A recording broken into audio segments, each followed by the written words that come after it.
saat Bapak divonis tertular COVID-19 nih ya, apa yang pertama sekali ada dalam pikiran Bapak? Baik-baik saja. Jadi maksudnya saya sangat-sangat pede karena pada waktu itu ya. Jadi ini perhatikan perjalanan kepedean saya gitu. Nah ada pede, nanti tidak pede, nanti pede lagi. Nah itu tidak percaya diri. Nah itu kenapa pede? Karena based on statistik. Jadi sebelum terjadi kena itu saya mempelajari statistik. Oh, kalau below 50 terus kemudian itu 99,sekian% sehat.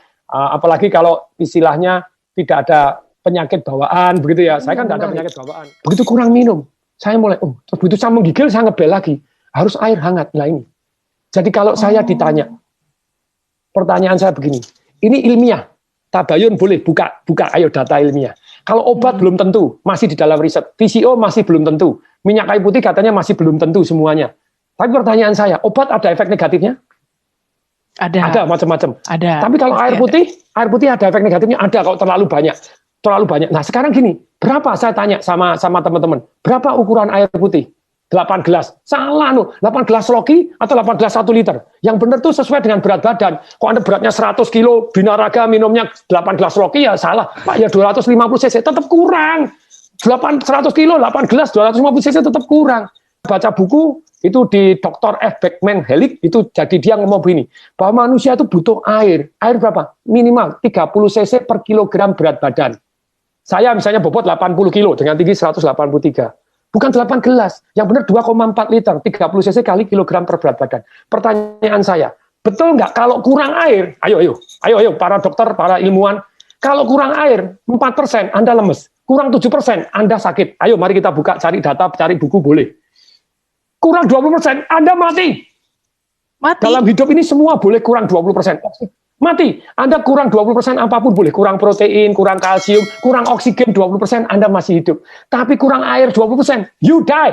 Pertanyaan saya, kenapa di rumah sakit tidak diwajibkan minum? Halo rumah sakit, ini penting sekali. Kenapa tidak diwajibkan minum? Lupa tuh kan harusnya minum sadar sendiri, tidak bisa. Saya ini tidak punya pengalaman sakit, saya diinfus. Karena diinfus saya pikir tidak perlu minum. Jadi saya merasa kondisi saya drop luar biasa karena kurang air. Nah sekarang kan sudah ada penelitian bahwa ternyata kalau yang namanya orang kena COVID itu darahnya mengental, makanya dikasih heparin, dikasih aspirin. Kenapa dikasih heparin? Suruh minum, woi. Wajibkan minum, diukurin, air hangat. Halo, please deh tolong disampaikan ke semua rumah sakit, semua orang-orang dokter-dokter, please. Karena ini ilmiah. Anda bilang kalau PCO belum terbukti obat-obat, Actemra apakah pasti saya dikasih Actemra, satu suntian 12,9 juta. Ternyata saya baca, betul itu menurunkan inflamasi. Tetapi kalau Anda kena pneumonia, kena TBC, kena itu mati loh. Banyak yang itu ada penelitian tuh dikasih 5, ada yang ini mati loh, ada yang bahaya. Makanya saya suruh tanda tangan tuh, if something happen. Nah kalau itu belum terbukti menyehatkan, kalau air terbukti kalau kurang mematikan, kenapa tidak diwajibkan minum? Hoi.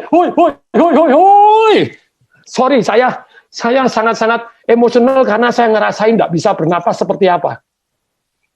Mestinya kan air toh, supaya airnya, aduh nih, jadi diwajibkan minum. Jadi wajib, diukurin, wajib minum, ayo minum sedikit, 100 cc air hangat, 100 cc air hangat. Kalau Anda tidak percaya, perhatikan, kalau Anda lagi demam panas, Anda minum air hangat langsung, Anda beres keringetan, diukur, langsung suhunya turun kok. Iya. Coba, kalau ini sudah terbukti menyembuhkan, kenapa kok tidak diwajibkan? Wajibkan, boy. Saya sangat-sangat gemes ini. Semoga ini jadi viral, tidak apa-apa. Jadi amin. Diwajibkan. Jadi jangan obat doang, jangan infus doang. Kalau memang kurang harus wajib dijami. Jika minum sudah belum, diukurin, diiniin, kasih air hangat. Nah kan tubuhnya jadi darahnya jadi mengalir lebih lancar. Terbukti. Wajibkan dong, minum. Lebih kemungkinan sehat lebih tinggi daripada Anda tidak perhatian terhadap mereka minum nggak. Ketika orang lemes, gini diinfus terus kemudian tidak minum, lah ya kasihan toh ya. Nanti dites darah tidak keluar, dianggap darahnya mengental. Setelah mengental dikasih heparin, dikasih aspirin. Aduh, suruh minum. Wajib.